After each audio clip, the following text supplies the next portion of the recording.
Well, is the media coverage of terror attacks irresponsible? That's what we're going to talk about tonight. We will be crossing over live to Boston in a short while from now, where President Obama will be speaking. But joining us on the program tonight, we have Sir Mark Tully, writer and former BBC correspondent. We have N.K. Singh, the General Secretary of the Broadcast Editors Association. Mr. N. Ram, the former editor-in-chief of The Hindu, joins us. And also joining us from Washington via Skype is Seema Sirohi, columnist and journalist. I want to ask Seema first. Seema, there's been a lot of flack that the American media has got in the last 24 hours over what happened on the misreporting of the arrest story. Just tell us about some of the backlash that we've seen there.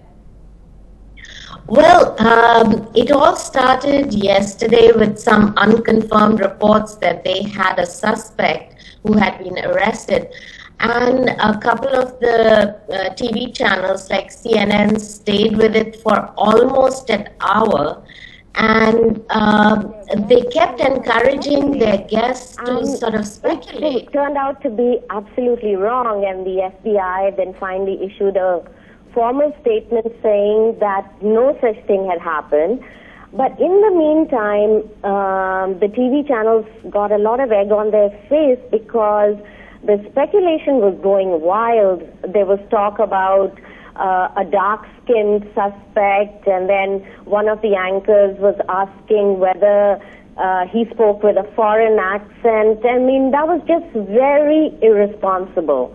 Then on Twitter, there was a lot of criticism, and then finally the FBI reprimanded them. So obviously a lot of criticism. Seema, normally we're very quick to attack the Indian press for the way it covers terror attacks and the kind of speculation that goes on. Is this something that surprised you when you saw this kind of huge error taking place in the American media yesterday? Or does it happen more often than we think sitting here? Well, it didn't surprise me at all. It happens more often than you think. The chief culprit is kind of Fox News, where they immediately start pointing fingers whenever there's an attack, and more often than not, they are wrong. So there is this rush to judgment, and because over the years, terror has sort of been associated with a certain kind of certain religion, there's always this hunt for, trying to point a finger at them, and many times they're absolutely wrong. Okay, so clearly we're not the only ones who get it wrong. Sir Mark Tully, why do you think this is happening? You have immense experience in journalism, and we are living in an age, of course, of social media, 24/7 channels. Is it because we're in a hurry to get that exclusive piece of information first? And is this something that is common to the media around the world now? Well, I think it's generally part of the problem is that we do have these very rapid communications now, and there is this enormous competition as well. There's always been competition among journalists to be the first with the news, but when the competition turns into speculation, then of course it does become very dangerous. I think there's another factor which is very important, and that is that reporters on the spot can quite often get carried away by a situation. They can pick up something and overemphasize it or something like that. And then part of the trouble is that there is not enough control in the newsroom. The editor in charge of the program in the newsroom is not controlling the reporter sufficiently, and he's allowed to make speculation and things like that which should be controlled. So strong editorial is what is lacking today, would you say? Well, I think strong editorial, but I think mistakes will take place. I mean, let's be honest about it.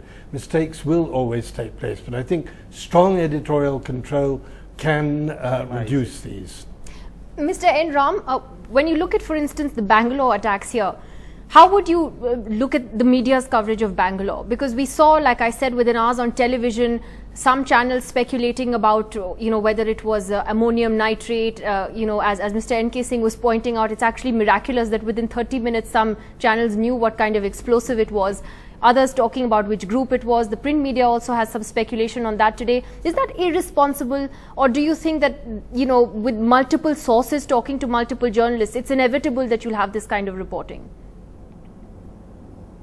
No, it's not inevitable. At least those of us who take journalism seriously believe that it is not at all inevitable, because there are well-known safeguards and systems and restraints.